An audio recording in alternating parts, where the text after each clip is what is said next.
নাহু এবং সরফ পাঠদানের ক্ষেত্রে কদিম নেসাব আজও পর্যন্ত মাদানী নেসাবের থেকে অনেক বেশি অগ্রসর। এই টপিকে গতকাল একটি ভিডিও পাবলিশ করেছিলাম ফেসবুকে।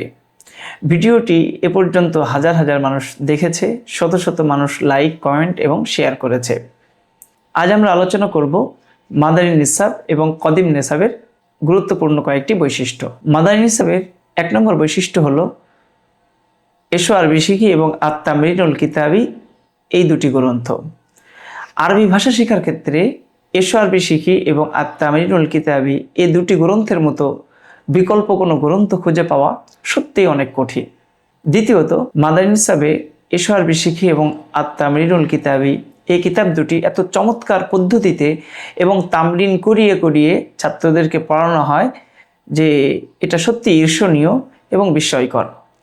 এবং এভাবে প্রচুর পরিমাণে তামরিনের ফলে এসো আরবি শিখি এবং তামরিনুল কিতাবি গ্রন্থদ্বয়ের মাধ্যমে আরবি ভাষাটা মাদানী নিসাবের ছাত্রদের মাত্র 1 বছরে প্রথম বর্ষেই তাদের ঠোঁটের আগায় চলে আসে। কদিম নেসাবের ছাত্ররা নাহু সরফ অনেক ভালো জানে, এটা সত্য, কিন্তু এই তামরিনের অভাবের কারণে তাদের দেখা যায় অনেক সময় আরবি বলতে ইতস্তত বোধ হয়, জড়তা বোধ হয়।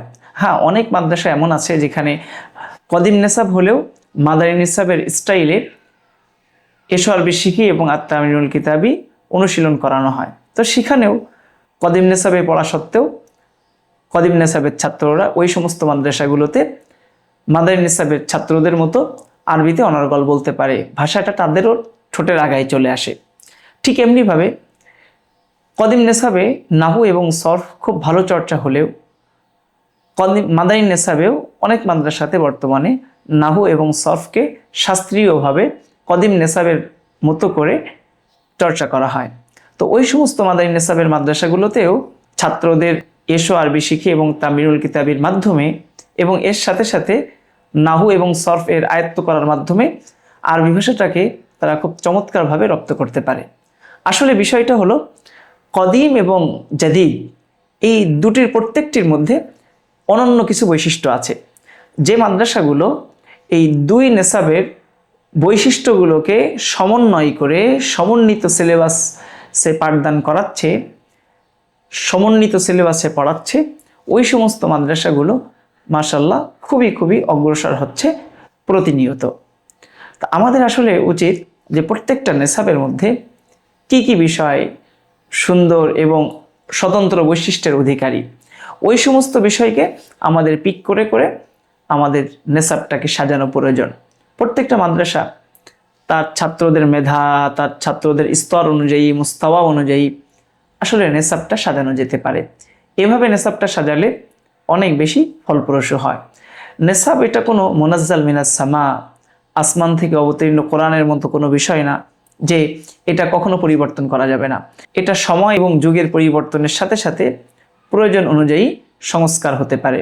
এটা বোর্ড করবে এমনটা জরুরি না, বোর্ড তাদের দায়িত্ব আছে, কিন্তু তারা যদি না করে, মাদ্রাসাগুলোর অন্তত এই স্বাধীনতা এবং সক্ষমতা তো অবশ্যই আছে যে তারা তাদের ছাত্রদের চাহিদা, যুগের চাহিদা অনুযায়ী তারা তাদের নেসাবকে সংস্কার করতে পারে এবং তারা আপডেট করতে পারে। মার্কাজুন নূর মাদ্রাসা আমাদের পরিচালিত একটি মাদ্রাসা। আমরা আমাদের মাদ্রাসাতে নেসাবের ক্ষেত্রে কোনো গোড়ামি করি না। আমরা চেষ্টা করি যুগের পরিবর্তনের সাথে সাথে নেসাবে কোন কিতাব যুক্ত করা প্রয়োজন, কোন কিতাব সংযোজন প্রয়োজন, কোন কিতাব বিয়োজন প্রয়োজন, আমরা সেটা চেষ্টা করে থাকি। এবছরের কথা যদি বলি, আমাদের মাদ্রাসাতে 3য় বর্ষে আমরা একটি কিতাব পড়াচ্ছি, আকাবেরে দেওবন্দ কে আথে, তকি উসমানী হাফিজাহুল্লাহ এর অনবদ্য একটি গ্রন্থ। এই গ্রন্থটি বর্তমানে আরবিতেও পাওয়া যায়।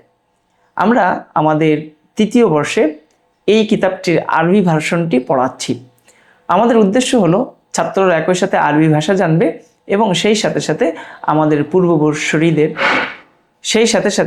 পূর্বসূরীদের জীবনচরিত জানবে এবং তারা তাদের জীবনকেও তাদের আসলাফের অনুকরণে সাজাতে উদ্বুদ্ধ হবে। সুতরাং আপনিও আপনার মাদ্রাসার জন্য কোনটি ভালো হতে পারে, কোন কিতাবটি বেস্ট হতে পারে, কোন ফন্ট যুক্ত করা প্রয়োজন হতে পারে, আপনারা সেটি করতে পারেন।